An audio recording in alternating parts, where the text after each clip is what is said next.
दोस्तों, कभी हार न मानना एक अद्भुत गुण है जो किसी भी व्यक्ति को सफलता की ओर ले जा सकता है। यह वह शक्ति है जो हमें चुनौतियों का सामना करने और अपने लक्ष्यों को प्राप्त करने में मदद करती है। दृढ़ता के बिना हम आसानी से हार मान सकते हैं और अपने सपनों को छोड़ सकते हैं। इस वीडियो में हम कभी हार न मानने की शक्ति और इसके महत्व के बारे में जानेंगे। हम इस गुण के कुछ प्रसिद्ध उदाहरण को भी देखेंगे और सीखेंगे कि हम इसे अपने जीवन में कैसे विकसित कर सकते हैं। चाहे आप अपने करियर, अपने रिश्तों या अपने व्यक्तिगत विकास में सफल होना चाहते हैं, दृढ़ता आपके पास सबसे महत्वपूर्ण उपकरणों में से एक है। यह वीडियो आपको वह प्रेरणा देगा जो आपको आगे बढ़ने और अपने लक्ष्यों को प्राप्त करने के लिए आवश्यक है। तो आइए इसे आज की बौद्ध कहानी के माध्यम से समझते हैं कि दृढ़ता क्या है और यह हमारे जीवन में कैसे परिवर्तन ला सकती है। एक बार एक बहुत ही दुखी व्यक्ति एक महात्मा के पास आकर कहता है, मैं अपने जीवन से बहुत दुखी हूं। मैं अपने बीवी बच्चों और अपने परिवार को भी खुश नहीं रख सकता। मैं अपने लिए भी कुछ नहीं कर पा रहा। कभी कभी तो मुझे अपनी जिंदगी को खत्म कर देने के भी ख्याल आते हैं। आप इतनी साधनाएं करते हैं, इतनी तपस्या करते हैं, क्या आप मुझे कोई ऐसा मार्ग बता सकते हैं जिससे मैं अपने बुरे वक्त से बाहर आ सकूं? मेरा बहुत बुरा समय चल रहा है। 2 वक्त की रोटी का इंतजाम करना भी मेरे लिए बहुत मुश्किल हो गया है। अब आप ही बताइए कि ऐसे वक्त में मैं जिंदा रहूं तो कैसे रहूं, कैसे अपने परिवार को खुश रखूं? कृपया करके कोई साधारण सा तरीका बताने की अनुकंपा करें ताकि मैं आसानी से समझ सकूं, क्योंकि मैं बहुत पढ़ा लिखा नहीं हूं। अगर आप बड़ी बड़ी ज्ञान की बातें करेंगे तो शायद मैं कभी समझ भी नहीं पाऊंगा। यह सुनकर महात्मा ने मुस्कुराते हुए कहा कि तुम एक काम कर सकते हो मेरा। उसने सामने की तरफ इशारा करते हुए कहा कि उस ऊंची पहाड़ी पर एक मंदिर है और उस मंदिर के पास चींटियों का एक घर है जहां पर हजारों चींटियां रहती हैं। तुम्हें सुनने में बड़ा अजीब लगेगा, लेकिन वह चींटियां उस मंदिर की जमीन को खराब कर देती हैं। उस मिट्टी की उपजाऊ शक्ति वह खत्म कर देती है, जिसके कारण वहां पर कोई भी पेड़ या कोई भी घास पनप नहीं पाती है। तुम मेरा एक काम करो, उसके बाद मैं तुम्हें तुम्हारे सवालों के जवाब दूंगा। तुम 7 दिन तक रोज उस पहाड़ी पर जाओ और उस चींटियों के घर को तहस नहस कर दो, उसको तोड़ दो। जब भी तुम्हें कोई चींटियों का घर दिखे मंदिर के आसपास, तो उसे वहीं पर तहस नहस कर देना।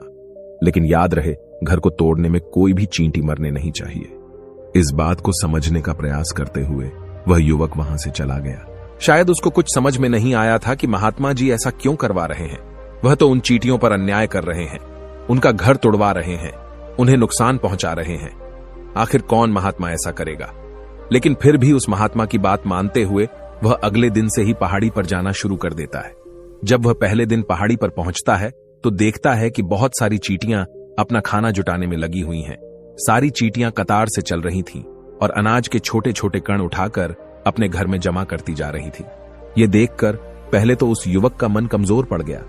उसने सोचा कि ये इतनी मेहनत करके अपना घर भर रही हैं और मैं इनके घर को तबाह कर दूंगा तो इनको कितना बुरा लगेगा। लेकिन फिर उसने उस महात्मा की बात याद करते हुए उस घर को तोड़ना शुरू कर दिया। जल्द ही चींटियों में हाहाकार मच गया। वह इधर उधर दौड़ने लगी। अभी तक जो कतार में चल रही थी, अब वह बिखर गई और इधर उधर अपनी जान बचाने के लिए भागने लगी। थोड़ी देर में घर टूट गया और सारी चींटियां इधर उधर छुपने के लिए भाग चुकी थीं। यह करने के बाद वह युवक दुखी मन से वापस अपने घर पर लौट आया। उसका मन परेशान था, दुखी था, पश्चाताप से भरा हुआ था। फिर उसने अपने बिस्तर में रात में लेटे लेटे ही सोचा कि अब तो उन चींटियों का घर तबाह हो चुका है। अब वहां वापस जाने से क्या प्रयोजन है? अब क्या फायदा होगा?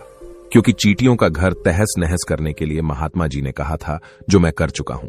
लेकिन फिर कुछ सोचकर अगले दिन उसने फिर से जाने का निश्चय किया और अगले दिन सुबह सुबह उठकर वह वापस उसी पहाड़ी पर पहुंच जाता है।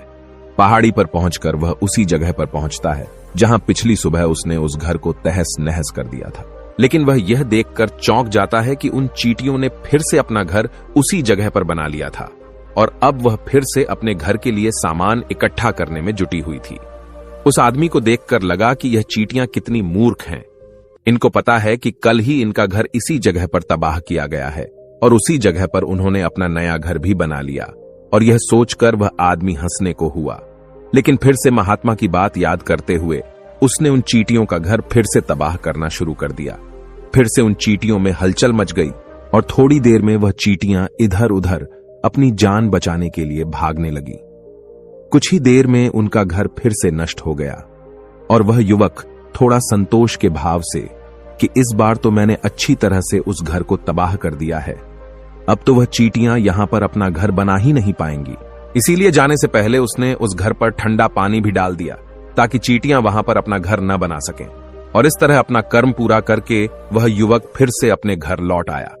आज रात में सोते वक्त फिर से वह इंसान यही सोच रहा था कि क्या महात्मा यह सही काम करवा रहे हैं? क्या किसी का घर तबाह करना किसी सिद्ध पुरुष को शोभा देता है? क्या हो अगर वह महात्मा सिद्ध पुरुष हो ही ना? क्या होगा अगर वह मुझे बेवकूफ बना रहे हो? लेकिन फिर उसने निश्चय किया कि मैं अपने काम को पहले पूरा कर लेता हूं, उसके बाद ही पता चलेगा कि महात्मा मुझसे ऐसा क्यों करवा रहे थे। और यही सोचकर वह रात में सो जाता है। अगले दिन सुबह उठकर वह फिर से उसी पहाड़ी की ओर निकल जाता है। पहाड़ी पर पहुंचकर वह उसी जगह पर पहुंचता है जहां पर उसने उनके घर को तबाह कर दिया था और वह यह देखकर खुश हो जाता है कि वहां पर कोई भी घर नहीं था। सारी चींटियां वहां से भाग चुकी थीं। अब उसने सोचा कि अब मेरा रोज रोज आने का क्या प्रयोजन, क्योंकि चींटियां तो अपना घर बदल चुकी हैं और महात्मा जी ने मुझे 7 दिन आने के लिए कहा था, लेकिन आज तो तीसरा ही दिन है। अब बाकी 4 दिन वापस आने का क्या प्रयोजन? और यही सोचकर उसने निश्चय किया कि यहां से वह सीधा उसी महात्मा के पास जाएगा और उनको यह सारी खबर बता देगा। जब वह वापस मुड़कर उस पहाड़ी से उस महात्मा की कुटिया की तरफ जाने लगा तो उसने देखा तो अचानक उसकी नजर एक और घरौंदे पर पड़ी जो कि चींटियों का ही बनाया हुआ था। मतलब कि वह घरौंदा चींटियों ने ही बनाया था और अब वह चींटियां नए घर में वास कर चुकी थीं। यह नया घर उनके पुराने घर से थोड़ी ही दूरी पर था और जब उस युवक की नजर उस घरौंदे पर पड़ी तो उसने सोचा कि शायद महात्मा को पता था कि यह चींटियां अपना घर यहां से बदलकर किसी दूसरी जगह पर बना लेगी, इसीलिए उन्होंने मुझे 7 दिन आने के लिए कहा था। और यह विचार करके वह उसका नया घर भी तोड़ने के लिए पहुंच जाता है। जब वह वहां पहुंचा तो चींटियां उसी तरह अपने कार्य में लगी हुई थीं। वह अपने लिए खाना इकट्ठा कर रही थी और अपने घर में जमा करती जा रही थी। जो पुराना घर टूटा था वहां भी अनाज के कण बचे हुए थे और चींटियां वहां से भी अनाज इकट्ठा कर करके वापस अपने नए घर में ला रही थी। अब यहां पर फिर से युवक का मन थोड़ा कमजोर पड़ गया, क्योंकि वह खुद भी कमजोर था, खुद भी वक्त का मारा हुआ था। इसीलिए उसके मन में उन चींटियों के प्रति दया का भाव उमड़ रहा था। उनके ऊपर उसे दया आ रही थी। वह चाहता था कि उनकी मदद करे, लेकिन वह उल्टा उनको नुकसान पहुंचा रहा था। लेकिन उस महात्मा की बात को याद करते हुए उसने फिर से उस घर को तोड़ने का निश्चय किया और उसने इस बार बड़ी ही सावधानी के साथ बिना किसी चींटी को कोई नुकसान पहुंचाए वह घर तबाह करना शुरू कर दिया। वक्त थोड़ा ज्यादा लगा, क्योंकि किसी भी चींटी को नुकसान न पहुंचाने की शर्त महात्मा ने पहले ही रखी थी। इसीलिए उसको बड़ी सावधानी के साथ उन घरों को तबाह करना था। लेकिन आखिरकार उसने उस घर को भी तबाह कर दिया और उस घर को तबाह करने के बाद वह बड़े ही दुखी मन से, इस बार वह पहले से भी ज्यादा दुखी था, क्योंकि उसने उनका नया घर भी तोड़ दिया था। वह उन चींटियों को बसने ही नहीं दे रहा था और वह अब अपने आप को शैतान या दानव समझने लगा था। लेकिन फिर भी उस महात्मा की बात को मानते हुए वह अपने घर पर दुखी मन से वापस आ गया।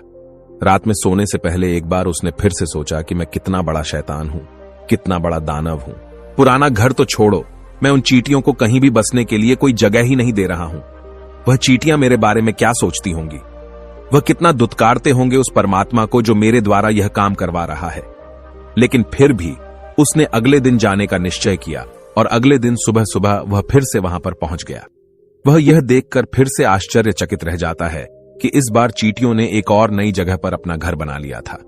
वह पहले से भी ज्यादा ऊर्जा के साथ काम कर रही थी और उन्होंने एक रात में पहले से भी बड़ा घर बना लिया था और अब वह फिर से अपना अनाज और खाना इकट्ठा करने में जुटी हुई थी। यह देखकर उस आदमी को लगा कि यह चींटियां किस मिट्टी की बनी हुई हैं। मैं इनको बार बार यहां से भगाने की कोशिश कर रहा हूं और ये वहीं पर अपना घर बना लेती हैं। क्या इनको पता नहीं है कि मैं इन्हें यहां पर कभी भी बसने नहीं दूंगा? यह चींटी है, दिखने में इतनी छोटी है, लेकिन फिर भी यह मुझसे हार नहीं मान रही है। बड़े ताज्जुब की बात है। और इस बार उसने गुस्से में उस घर को तहस नहस करना शुरू कर दिया। लेकिन इस बार तहस नहस करते हुए कुछ चींटियां वहीं पर मर गईं। उसके पैरों तले कुचल दी गई। कुचलने के बाद जब वह अपने अहंकार से बाहर आया तो उसने देखा कि गुस्से में उसने उन चींटियों को कितनी क्षति पहुंचा दी है। उसका मन पश्चाताप से भर गया और वह रोता हुआ अपने घर की तरफ बढ़ गया। रात में सोते वक्त उसने सोचा कि मैं उन चींटियों पर बहुत ज्यादा अत्याचार कर रहा हूं। अब इससे ज्यादा अत्याचार मैं नहीं कर पाऊंगा। और यही सोचकर वह अगले दिन उन चींटियों के लिए अपने घर से थोड़ा आटा लेकर उसी पहाड़ी पर पहुंच जाता है। आज उसके मन में उन चींटियों के प्रति श्रद्धा का भाव था, दया का भाव था। आज वह उनकी मदद करना चाहता था। और जब वह वहां पर पहुंचा तो चींटियां फिर से अपने नए घर को बनाने में जुटी हुई थी। उसने बड़ी ही दया के साथ उन चींटियों को अपना लाया हुआ आटा खिलाया और अगले 3 दिनों तक वह ऐसा ही करता रहा। जो इंसान पिछले 4 दिनों से चींटियों को नुकसान पहुंचा रहा था, अब वही इंसान उन्हें मदद कर रहा था। वह रोज सुबह जाता और उन चींटियों को अपने हाथों से आटा खिलाता। 7 दिन के बाद वह युवक उस महात्मा के पास पहुंचकर हाथ जोड़कर बोलता है कि हे महात्मा जी, मुझे माफ कर देना। मैंने उन चींटियों का घर तबाह करने के लिए बहुत कोशिश की। मैंने उनका घर तबाह किया भी। 1 बार नहीं, 4 बार मैंने उनका घर तोड़ा। उसके बाद मैं हिम्मत नहीं कर पाया, उनके घर को नहीं तोड़ पाया। मैं समझ सकता हूं कि मैंने आपका काम पूरा नहीं किया और इसके बदले आप मुझे वह तरीके भी नहीं बताएंगे जो कि मुझे मेरे बुरे समय से बाहर निकाल सकते हैं। लेकिन मुझे इसका कोई दुख नहीं है। मुझे लगता है कि मैंने जो किया वह सही किया, इसीलिए मैं आपसे आज्ञा लेकर वापस जा रहा हूं। कृपया मुझे वापस अपने घर जाने की आज्ञा दीजिए। यह सुनकर उस महात्मा ने मुस्कुराते हुए कहा कि अरे बेटा, इतनी भी क्या जल्दी, रुको तो सही, जलपान तो कर लो, थोड़ी देर ठहर जाओ, उसके बाद चले जाना। और यह कहकर वह महात्मा उस युवक के लिए पानी लेकर आते हैं।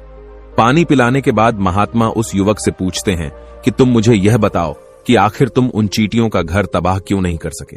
वह चींटियां तो छोटी छोटी हैं और तुम इतने विशाल हो, फिर भी तुम उन छोटी छोटी चींटियों का घर तबाह नहीं कर पाए। कहां है तुम्हारी शक्ति, तुम्हारा बाहुबल? इसका जवाब देते हुए उस युवक ने कहा कि हे गुरुवर, मैंने उन चींटियों का घर तबाह कर दिया था, बार बार किया था। एक बार तो अपने गुस्से में उन चींटियों को भी मैंने हानि पहुंचा दी थी, लेकिन जिस दिन मैंने उनको हानि पहुंचाई उसी दिन मेरे को लगा कि मैं उनको क्यों हानि पहुंचा रहा हूं, क्यों इनको इतनी तकलीफ दे रहा हूं। और उसी दिन से मैंने उनको नुकसान पहुंचाने की बजाय उनकी सहायता करनी शुरू कर दी। यह सुनकर उस महात्मा ने कहा कि यही तो सीखने की बात है। एक छोटी सी चींटी हमें जीवन का संदेश दे जाती है। मैंने तुम्हें उन चींटियों का घर तबाह करने के लिए नहीं भेजा था, मैंने तुम्हें भेजा था ताकि तुम उन चींटियों से कुछ सीख ले सकूं। तुम्हें क्या सीख मिली उन चींटियों से, क्या मुझे बता सकते हो? यह सुनकर उस युवक ने पूरी कहानी बयां कर दी। पूरी कहानी सुनने के बाद महात्मा ने मुस्कुराते हुए कहा कि बेटा, तुमने जो महसूस किया मैं वही तुम्हें दिखाना चाहता था। वो ये थी कि तुमने कितनी ही बार उनके घर को तोड़ने की कोशिश की, कितनी ही बार प्रयास किया कि उनका घर तबाह हो जाए, लेकिन वह हर बार अपना नया घर बना लेती थी। उन्होंने कभी भी हार नहीं मानी। अगर वह हार मान लेती तो चींटियां तुम्हें वहां पर नहीं मिलती। जब एक छोटी सी चींटी अपने विश्वास और मेहनत से इतने बड़े आदमी का दिल बदल सकती है, तो तुम तो इंसानों का मन बदल ही सकते हो। अपने जीवन में अपनी किस्मत न बदलने का कोई कारण तुम्हारे पास नहीं बचता। जीवन कार्यशीलता का नाम है, कर्मशीलता का नाम है। लेकिन हम मनुष्य 1-2 बार हार मिलने पर ही टूट जाते हैं, हताश हो जाते हैं और फिर जीवन में प्रयास ही नहीं करते। और कुछ लोग अपनी जिंदगी को खत्म करने पर उतारू हो जाते हैं। लेकिन जानवरों में तुमने एक बात देखी होगी कि वह अपना जीवन खुद से कभी खत्म कर ही नहीं सकते हैं। तुमने कभी नहीं सुना होगा कि किसी जानवर ने आत्महत्या कर ली, चाहे वह जानवर कितना ही भूखा क्यों ना हो, कितना ही दुखी क्यों ना हो, लेकिन वह अपने जीवन के लिए हमेशा संघर्ष करता रहता है।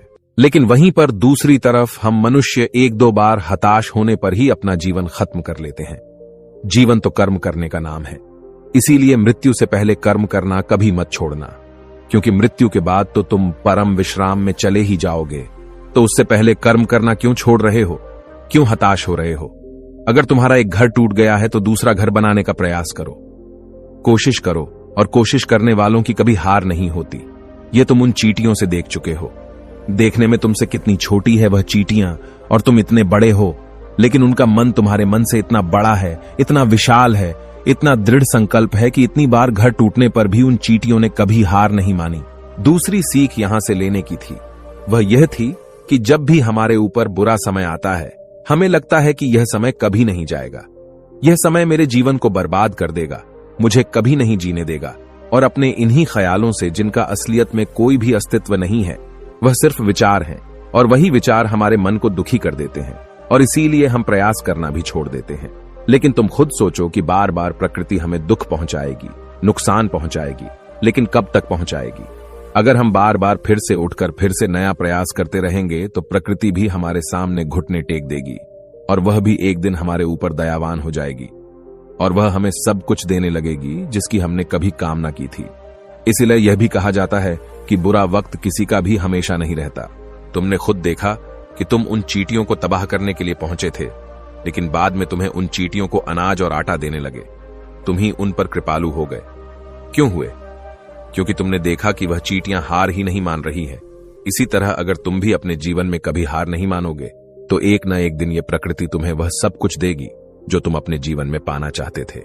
इसीलिए हमेशा याद रखना, हमें बिना रुके, बिना थके और बिना परिणाम की